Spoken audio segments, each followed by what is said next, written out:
Hi, I'm Arthur Rao, an emergency physician at Thomas Jefferson University. This talk will cover bedside ultrasound of the abdominal aorta. An abdominal aortic aneurysm is any aorta that measures greater than 3 centimeters in diameter, which correlates to 150% its normal diameter. It is important to note that 90% of these will occur distal to the renal arteries. The surgical criteria for AAAs include an aorta greater than 5.5 centimeters, a rapidly expanding aorta, and any AAA that is symptomatic, suggesting rupture. AAAs are often asymptomatic until they rupture. When they do rupture, they may cause flank, back, or abdominal pain, which is often vague in nature. Some are associated with no pain, and the only presenting symptoms may be hypotension, weakness, dizziness, or syncope. Additionally, patients with ruptured AAAs may present in cardiac arrest. Physical exam is highly unreliable in the detection of AAAs.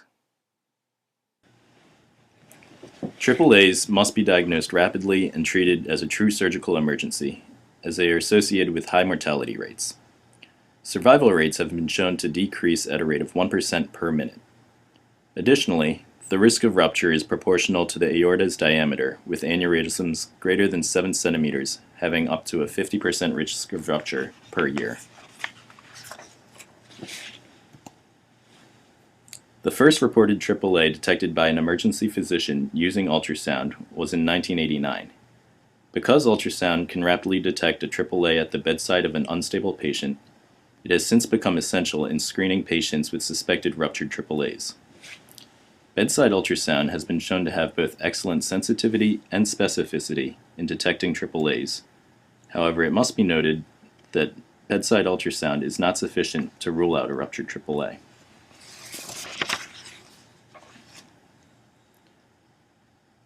When ultrasounding the abdominal aorta, it is important to keep in mind its basic anatomy. The abdominal aorta is entirely retroperitoneal. It enters the abdomen at T12 and bifurcates to the common iliacs at L2, which is typically the level of the umbilicus.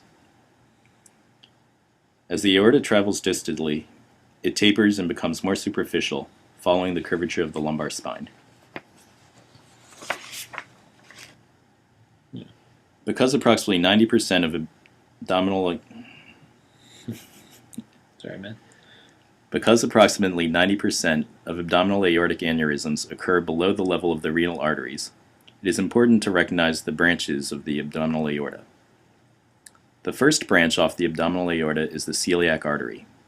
This comes off anteriorly and splits into the common hepatic and splenic arteries.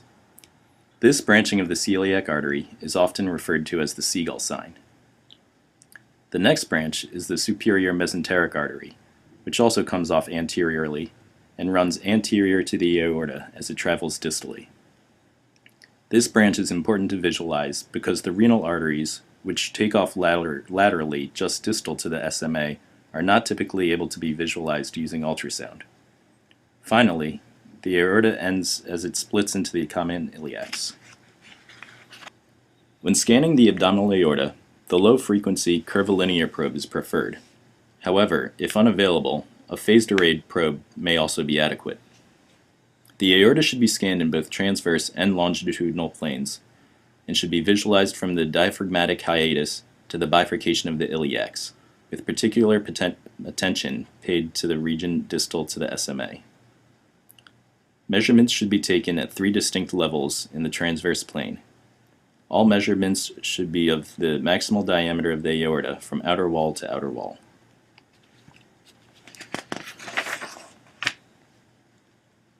In order to obtain a transverse image of the abdominal aorta, start at the epigastrum with the probe indicator pointing to the patient's right.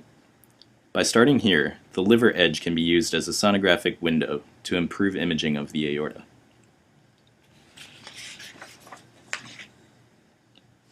Here we can see the typical image obtained when scanning at the level of the epigastrum. The most important step in identifying the aorta is to first identify the vertebral body. This serves as the anchor of your image in the transverse plane. The vertebral body is hyperechoic and casts a posterior shadow. Its sonographic appearance is referred to as the horseshoe sign. Once this is identified, the IVC, as well as the aorta, which is round and located just to the left of midline, can be found anterior to the vertebral body. Once the aorta is identified, it should be imaged through its entirety from the takeoff of the celiac artery until it bifurcates into the common iliac arteries. Once again, the branches off the aorta help to identify which level of the aorta is currently being imaged.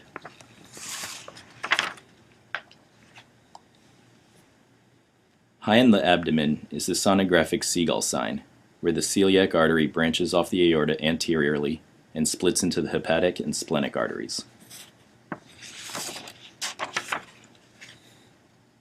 At this level, we can see that the liver edge provides an excellent sonographic window to aid imaging and identification of the abdominal vasculature.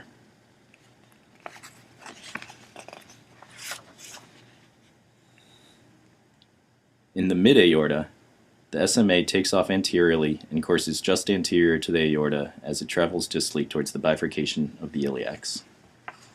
Visualizing the aorta below the level of the SMA's branch point is important, as this is the most likely region for aortic aneurysms to develop. The aorta should then be imaged distally until the aorta splits into the common iliacs.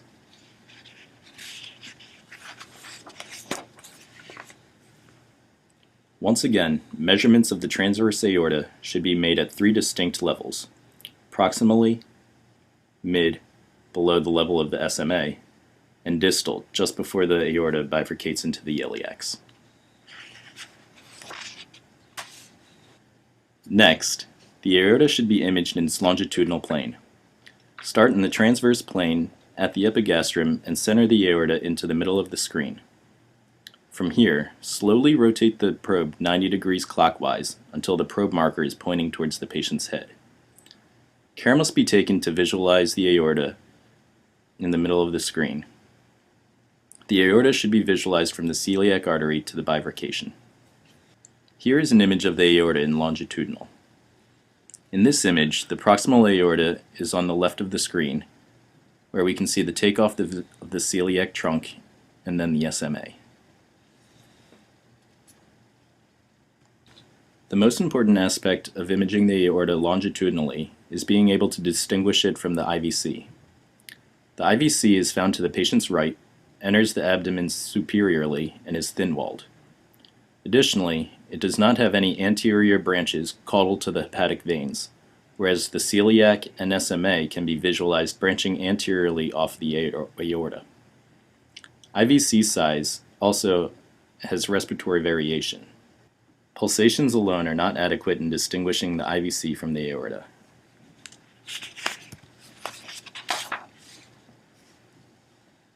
In contrast, the IVC has no anterior branches after the hepatic veins and is thin-walled and demonstrates respiratory variation. It may also be seen emptying into the right atrium. When the IVC is filled and plethoric, it can be particularly difficult to differentiate from the aorta. However, we can see again that there are no anterior branches caudal to the hepatic veins and that there is significant respiratory variation.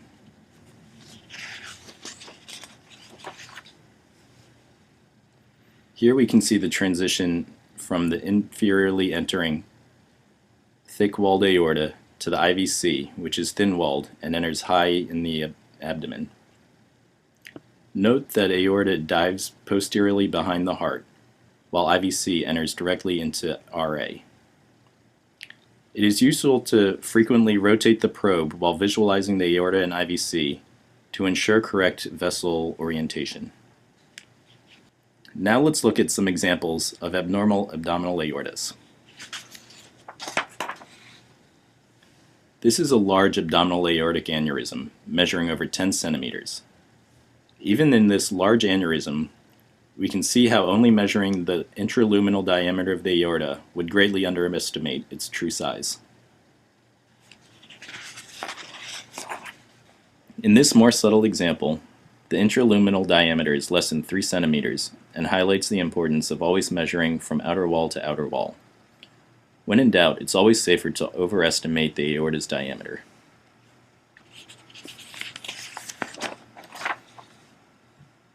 This is another example of a large AAA.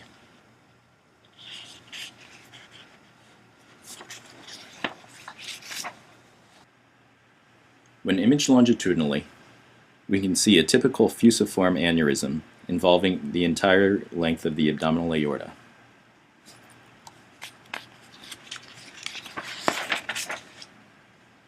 On the other hand, there are smaller saccular aneurysms that may only involve a very small portion of the aorta. If the aorta is not carefully scanned in its entirety, these saccular aneurysms may be missed.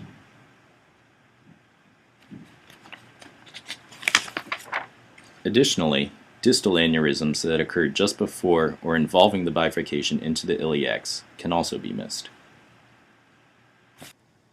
Ultrasound of the abdominal aorta may also detect a dissection. An intimal flap with clot may be visualized. However, ultrasound is less sensitive for dissection and should not be rolled out without additional imaging, such as a CAT scan. Because the transverse colon overlies the mid-aorta, bile gas often obscures adequate imaging of the aorta. To help improve visualization, graded compression may be used by applying slow incremental pressure with the probe to displace bile gas from beneath the probe. It may also be helpful to move the probe to either side of midline, avoiding bile gas altogether. Another common cause of poor visualization is the obese patient. In these cases, firm pressure should be applied to compress the soft tissues. Placing the patient in left lateral decubitus position to displace the pannus off of the midline may also improve visualization of the aorta. There are many pitfalls to avoid when performing an ultrasound of the abdominal aorta. Improper measurements of the aortic diameter, specifically underestimating the aortic diameter, should be avoided by always measuring from outer wall to outer wall. Mistaking the IVC for the aorta can be prevented by assuring that the probe indicator is to the patient's right and visualizing the aorta as you rotate from transverse to longitudinal views. By always scanning the full length of the aorta from the celiac artery down to the bifurcation of the iliacs, saccular and infrarenal aneurysms will not be missed. Another common mistake is not having adequate depth. This may cause the sonographer to mistake the SMA for the aorta. To prevent this, first identify the vertebral body before attempting to find the aorta. Because most ruptured aneurysms bleed into the retroperitoneal space, the FAST exam is not sufficient to rule out a ruptured aneurysm. Finally, the sonographer must realize that bedside ultrasound may be limited. When ultrasound is inconclusive, alternative imaging modalities, such as CAT scan of the abdomen, should be utilized. This concludes our discussion on ultrasound of the abdominal aorta. These are my references. Thank you for your attention. I'd also like to thank Dr. Fields, Dean, Herbst, Leteplo, and Lewis for their contributions.